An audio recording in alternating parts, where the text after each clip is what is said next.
الشيطان الرجيم بسم الله الرحمن الرحيم الحمد لله الذي زين قلوب أولياءه بأنوار الوفاق وسقى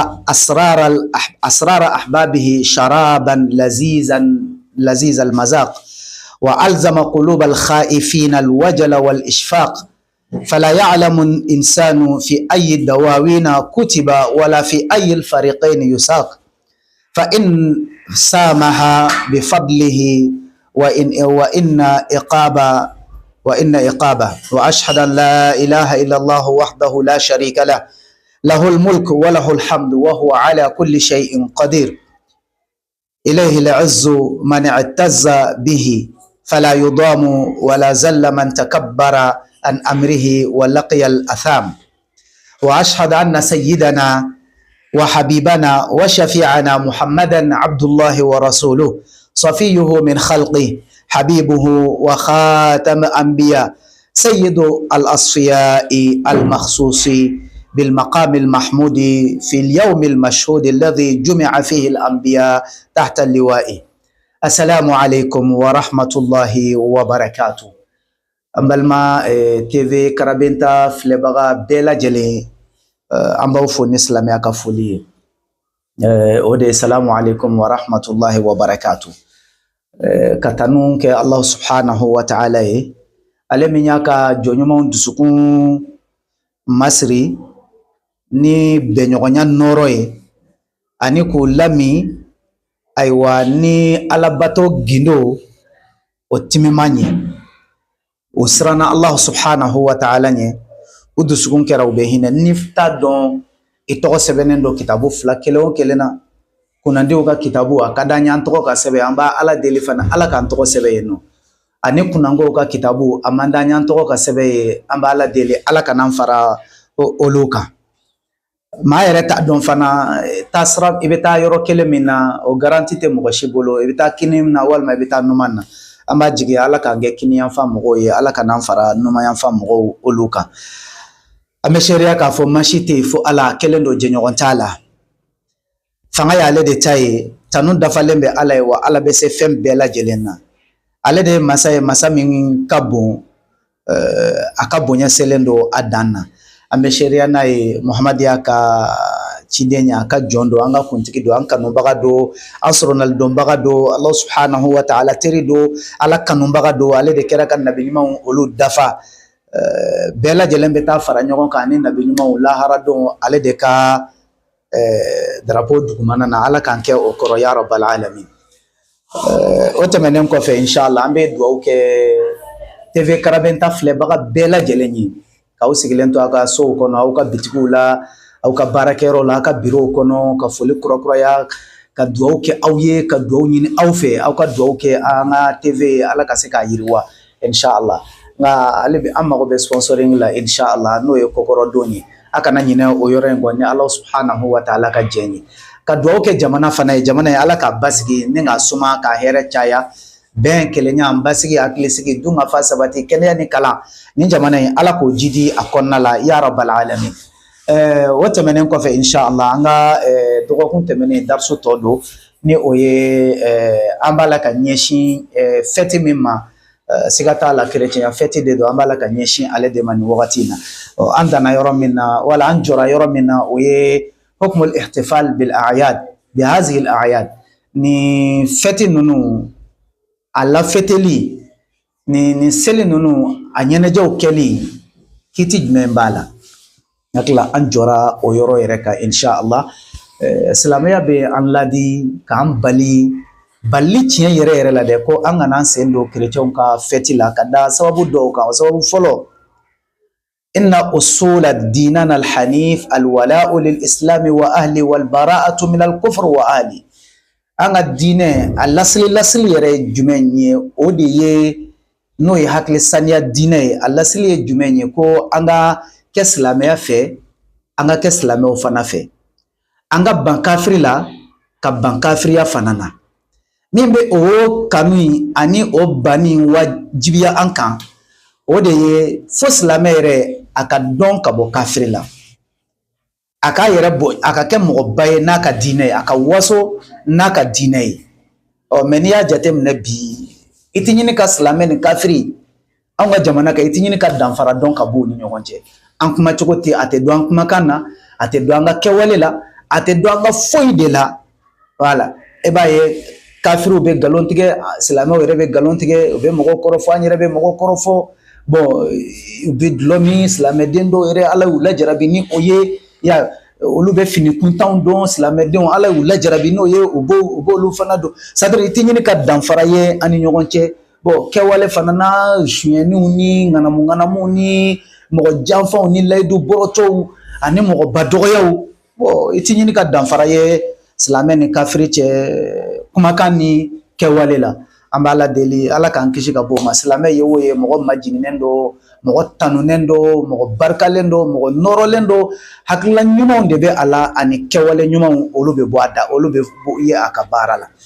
maa kan a mana kɛ cogo o cogo la k'a fɔ ko silamɛw n'i y'a ye diɲɛ sigicogo lajɛ i b'a ye diɲɛ yɛrɛ bɛɛ lajɛlen jɛra ka silamɛw bila place min na o de ye ko an lafulen don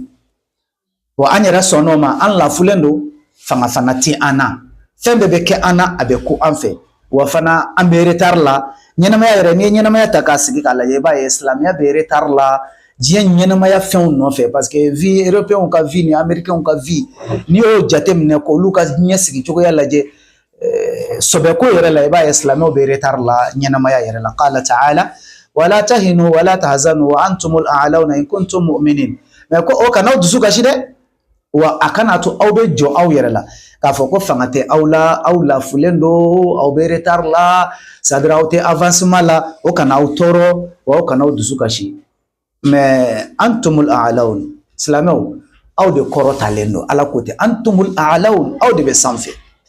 mais a ye charte bila a la dɛ an ka sanfɛla in bɛ sɔrɔ cogo di n'a y'a sɔrɔ la an yɛrɛ limaniyalen don Allahu subhanahu wa ta'ala la u b'a fɔ sura min ma ko Ali Imran famille Imran o aya 139 ni aya nin bi yen nɔ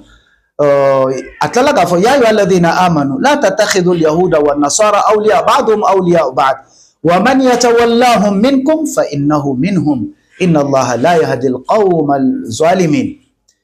almasa ta'ala kuma nan fɛ tuguni a ko aw maaw minnu limaniyara Allahu subhanahu wa ta'ala la tattakhidhu al-yahuda wan nasara yahudiya ani nasara aw kana olu minɛ k'olu kɛ aw teri ye k'olu kɛ aw kɔnɔfɔ ɲɔgɔn ye k'olu kɛ aw gindofɔ ɲɔgɔn ye a kan'o kɛ juifu ni chrétien voilà ba'duhum awliya'u ba'd olu yɛrɛ dama de ye ɲɔgɔn teri juifu yɛrɛ dama ye ɲɔgɔn teri chrétienw yɛrɛ dama ye ɲɔgɔn teri wa anw silamɛw fana anw fana yɛrɛ dama anw de ye kelen ye wa man yatawallahum minkum ni mɔgɔ min ye chrétien k'i teri ye i jɛɲɔgɔn ye ka juifu k'i teri walima i jɛɲɔgɔn ye fa innahu minhum i fana ye chrétien dɔ de ye ne m'a fɔ de ala de y'a fɔ nin tɛ ne ka kuma ye dɛ ko ni mɔgɔ min ye chrétien kɛ i jɛɲɔgɔn ye ko e yɛrɛ fana ye chrétien ye inna Allaha la yahdi al-qawma az-zalimin inna Allaha la yahdi al-qawma az-zalimin i k'a dɔn masa ta'ala tɔɲɔnikɛlaw a t'o kan da suratul maida dumuni tabali sura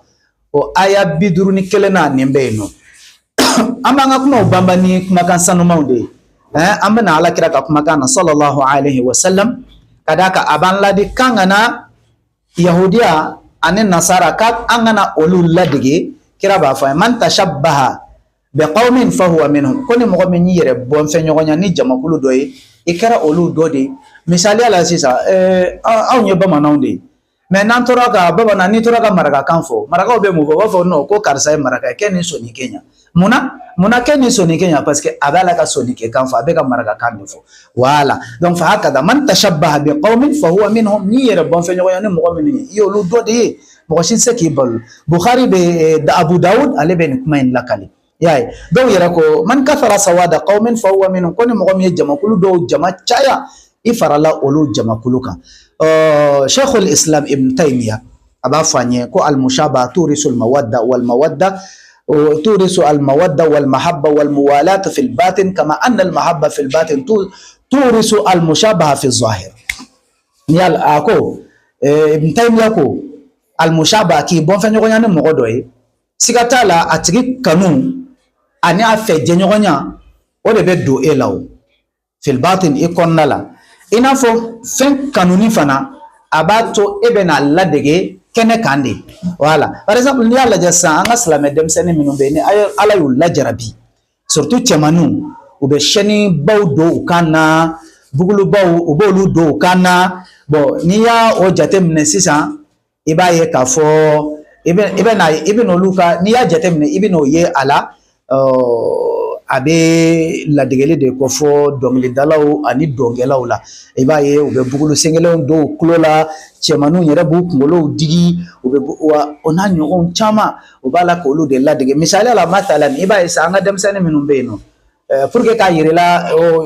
ka mɔgɔ ladege a bɛ na n'a kanu ye an ka denmisɛnnin minnu bɛ yen i b'a sɔrɔ balontanlan minnu ka d'u ye masa i n'a fɔ Messi ou bien Ronaldo ninnu n'a ɲɔgɔnnaw i b'a ye u b'olu ka finiw san u ka maillot san u b'a d'u kan na u b'u ka kumacogow ladege u b'u taamacogow ladege ani film actrice ninnu u b'olu ladege bon i y'a ye mun b'a kɛ ladegeli de finalement u bɛna olu ka fɛnw bɛɛ ɲini ɲɛnamaya bɛɛ ɲini k'a sidɔn kanu de bɛ na ni o ye kuma a filanan inna a'yada nasara juz'un min dinihim yahudiyaw ni nasaraw u ka kumakan u ka diinɛ u ka fɛti dɔ de y'u ka diinɛ ye fo k'an k'o faamuya u ka diinɛ y'u ka fɛti dɔ de ye i tɛ se ka kerecɛnya ni Noël fara ka bɔ ɲɔgɔn na i n'a fɔ i tɛ se ka kerecɛnya ni Pâques fara ka bɔ ɲɔgɔn na cogoya min na voilà i tɛ se ka kerecɛnya ni 31 fara ka bɔ ɲɔgɔn na cogo min na dɛ u ka diinɛ dɔ de y'o ye a bɛ i n'a fɔ sisan ni mɔgɔ min ko seliba ani selincini k'o tɛ silamɛya dɔ ye bon i y'a dɔn i kɔni ma fɛn fɔ voilà bon e kɔni y'i sago de fɔ quoi ou bien k'a fɔ ko mawuludu tɛ silamɛw ka événement dɔ ye na i ye kuma dɔ de fɔ ne kɔni n'i ko ko Alakira ka bangeli dɔrɔn i ko ko silamɛya de kuma t'a la hali n'a y'a sɔrɔ la kumaw b'a nɔ kan ne kan tɛ o hakilina in ma le fait que dɔrɔn a fɔ ko kira ka bangeli siga t'a la a b'i hakili jigin silamɛya de la direct an kana ɲɔgɔn nɛgɛn quoi a bɛn n'a bɛnbali an da t'o la fɔlɔ ma don o kɔnɔ quoi donc n'i ko ko selincini i ko silamɛya n'i ko seliba i ko silamɛya de ni mɔgɔ min ye selincini kɛ o ye silamɛ de ni mɔgɔ min yɛrɛ ye seliba kɛ o fana ye silamɛ de ni mɔgɔ min ye mawuludu kɛ o fana ye silamɛ de donc n'i taara 31 kɛ i bɛ kɛ chrétien de ye n'i ye Noël kɛ i bɛ kɛ chrétien de ye n'i ye Pâques kɛ i bɛ kɛ chrétien de ye voilà bon faman sharakahum fi ihya'iha ka'annama radiya bidinihim wa aqidatihim ni mɔgɔ min sɔnna ka sen don o fɛti ninnu kɛli la a bɛ i n'a fɔ e jɛnna ni chrétien diinɛ ye wa u ka dusukunna siri n'o y'u ka tawhidu ye ala kɛlɛbantiya min b'u dusukun na e jɛnna ni o dɔ de ye olu ka aqida ye mun ye hiya anna al-masiha ibnu maryama ibnu al-ilah aw anna allaha thalithu thalatha olu ka dusukunna siri ye mun ye danaya jumɛn b'olu la ka ɲɛsin annabi isa ma n'o ye Jésus Christ ye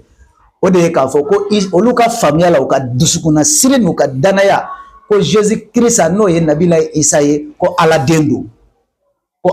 don wala yazu billah an b'a ala deli ala k'an kisi ka bɔ nin kumakan cɛjugu in ale fɔlen ma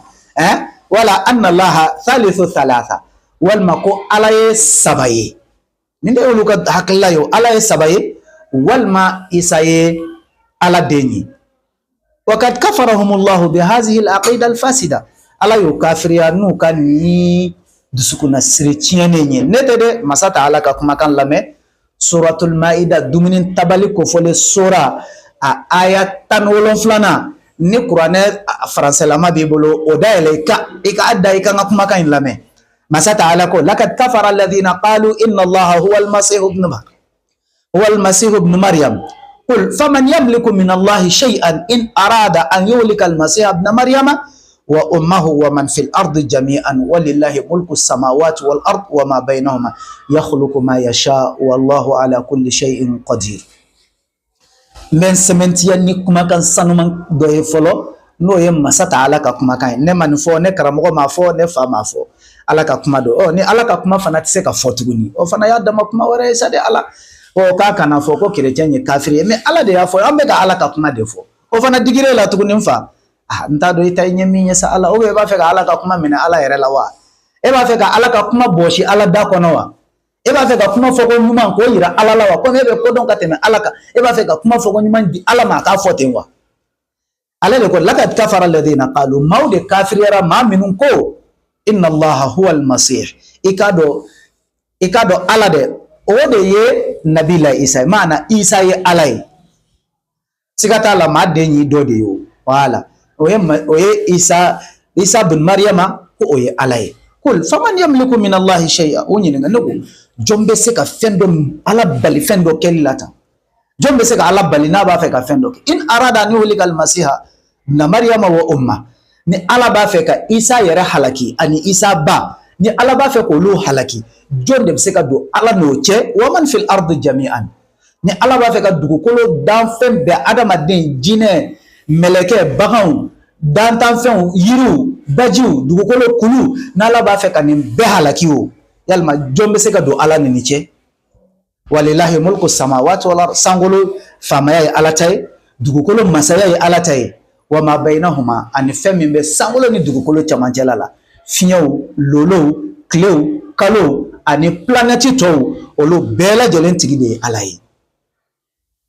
Yakhluqu ma yasha. Ala bɛ dali kɛ a ka d'a ye cogo min na. Wallahu ala kulli shay'in qadir. Ala bɛ se fɛn bɛɛ la. Ala bɛ dali kɛ a ka d'a ye cogo min na. A ye an fa Adama da fa te yen, ba te yen. A y'a da ka bɔ bɔgɔ de la. A y'an ba Hawa da ka bɔ an fa Adama galaka kolo de la. O k'a da ka bɔ cɛ la, a ma da ka bɔ ba la. Min ka d'a ye a bɔ. N'a ye Isa da ka bɔ an ba Maryama dɔrɔn de la. Fa te yen nɔ. Yakhluqu ma yasha. Ala bɛ dali kɛ a ka d'a ye cogoya min na. Olu de ma se ka o faamuya quoi. Ko parce que ko fa tɛ Anabila Isa k'a fa tɛ. O ma ni fa t'a fɛ, Ala yɛrɛ y'a fa ye. A b'u da, a tɛ an da. An bɛ Ala deli Ala ka yafa an ka jurumu kɔ. Masa Taala ko takadu samawatu yatafattarna minhu wa tanshaqqu al-ard wa takhirru al-jibalu an da'u lirrahmani walada. Ko sankolo bɛ ɲini ka tigɛ ka bin. Kulu bɛ ɲini ka mugumugu, dugukolo bɛ ɲini ka fara fila ye. Mun na? Ala n'o dimi kojugu fɛ ko parce que ko adamaden ni jinɛ ko den bɛ Ala bolo. Ni tɛ ne ka kuma ye dɛ. Ni ye Masa Taala ka kumakan de ye.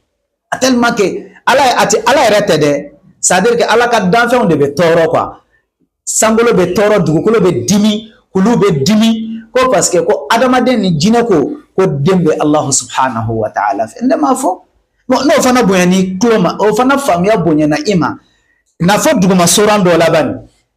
N'o ye qul huwa Allahu sora ye. Masa Taala ko cogo qul huwa Allah ahad. Muhammad o bɛ nin ɲininka Ala la. Ko Ala ye mun de ye? Nɛgɛ de don wa, sanu de don wa, jaman de don wa, lulu de don wa, yirikuru de don wa, fara de don. Mun de don? A mankutu bɔ an ka ye. A f'u ye aw bɛ na fɛn min ɲininkali kɛ ne na de. Ne Muhammad la huwa Allah. A tɔgɔ de ko Allah.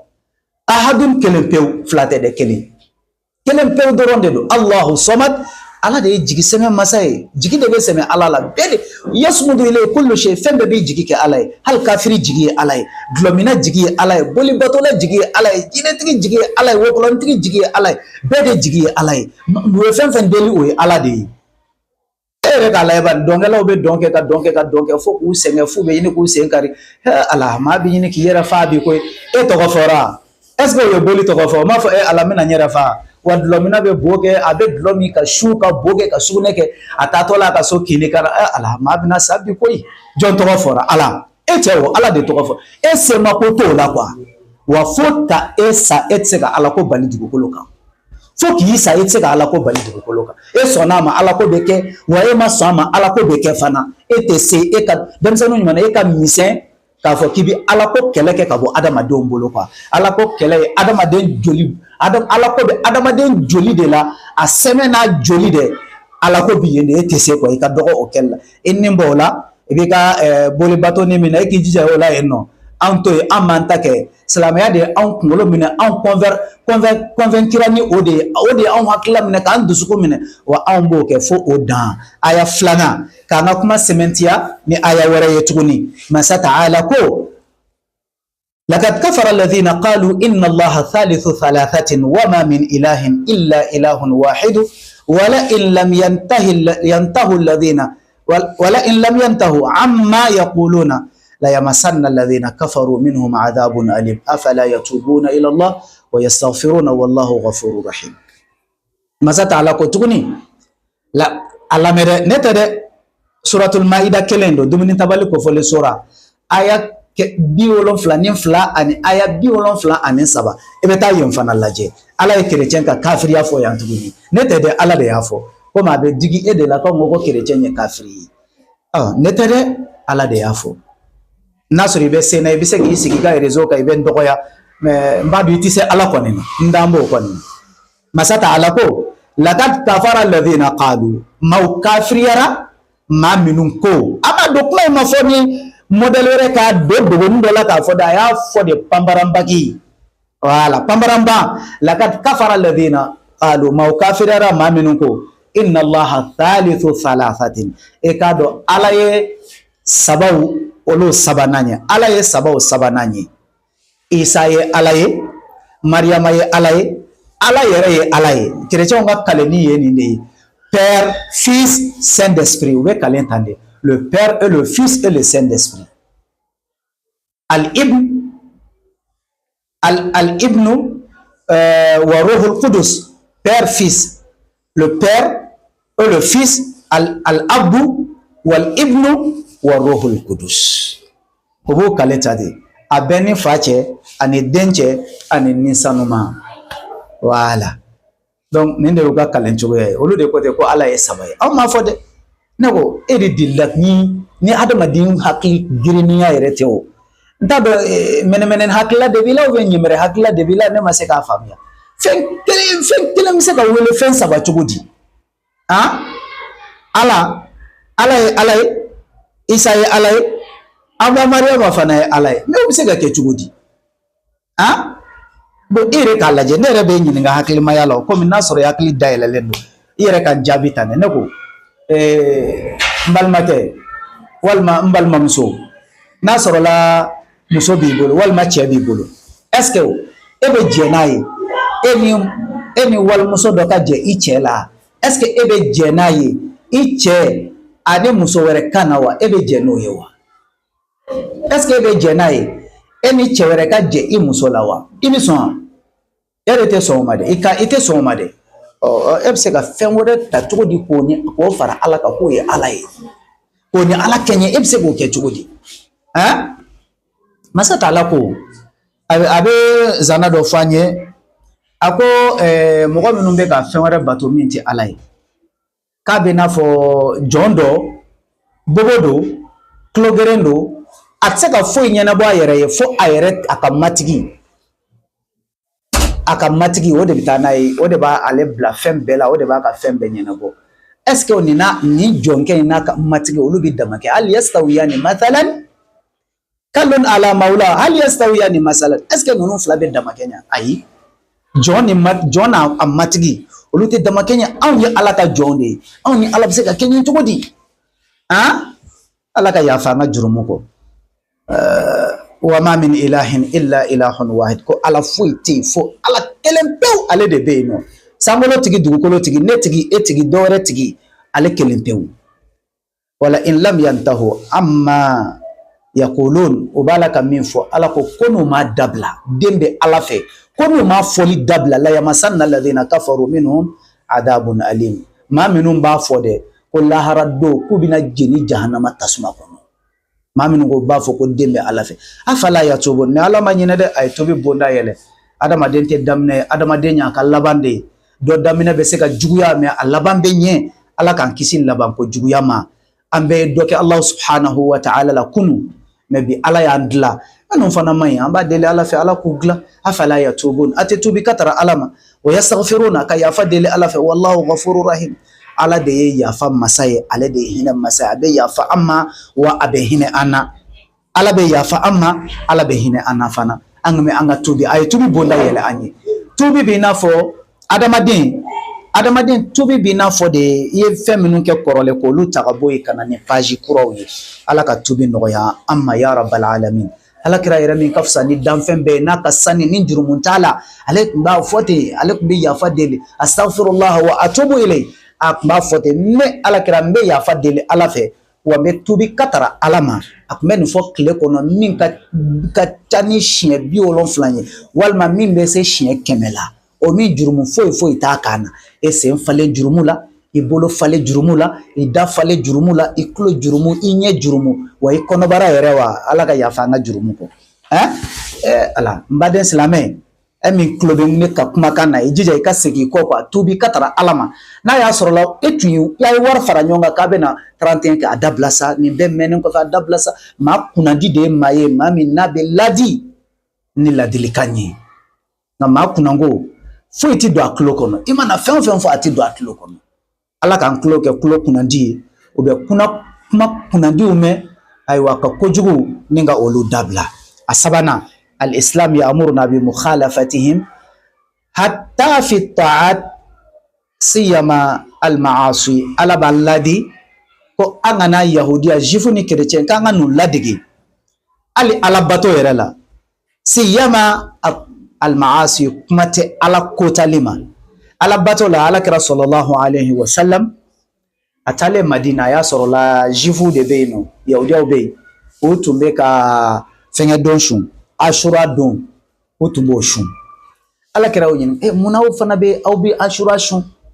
o ko alakira ma ayi dɛ an ka nabi ɲuman n'o ye nabila Isa ye ale kisira de ye ka bɔ Firawuna tɔɔrɔ ma ni ka Firawuna to ji la ka bɛn Ashura don ma n'o o sanyɛlɛma sera san o san an bɛ sun ka ala barika da o la o tɛ ala bato ya o ye ala batoli ye pour que k'a ni yahudiya ka baara hali bato fɔ ɲɔgɔn kɔ alakira ko o ma a ko wa nasoma nata so a ko wa anw silamɛ anw bɛna tile 9 sun ka fara an ta kan ani 10 an bɛ pour que ka anw ka baara ani yahudiyaw ka bato k'u bɔ ɲɔgɔn na voilà comme olu bɛ 10 dɔrɔn de sun anw bɛ 9 ani 10 walima 10 ani 11 anw b'o sun pour que ka se k'a n'u fara ka bɔ ɲɔgɔn na o ye ala bato ye danfara yɛrɛ an n'u cɛ ala bato la kuma tɛ ala kota yɛrɛ baara ma mɔgɔ yɛrɛ t'i da don o la sa khaliful yahuda wa nasara aw yahudiya ni nasara a y'olu fɔgɔ ɲɔgɔn ɲa a y'o fɔgɔ ɲɔgɔn ɲa n'u bɛ kini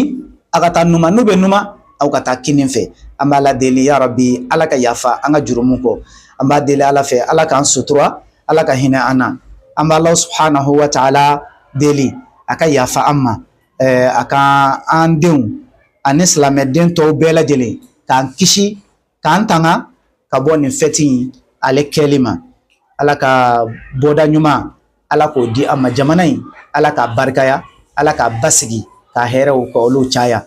bi émission kɛrɛnkɛrɛnma an b'o bila ka taa wasaso kalandenw a cɛman n'a musoman bɛɛ lajɛlen kɛrɛnkɛrɛnma premier sigili la an bɛ yen nɔ bi ka enregistrement in kɛ an bɛ foli kɛ ka taa u karamɔgɔw ma ani u masaw ma so kɔnɔ ka nin kɛrɛnkɛrɛn ka ɲɛsin wasaso kalanden bɛɛ lajɛlen ma wa hadha wa salamu alaikum wa rahmatullahi wa barakatuh.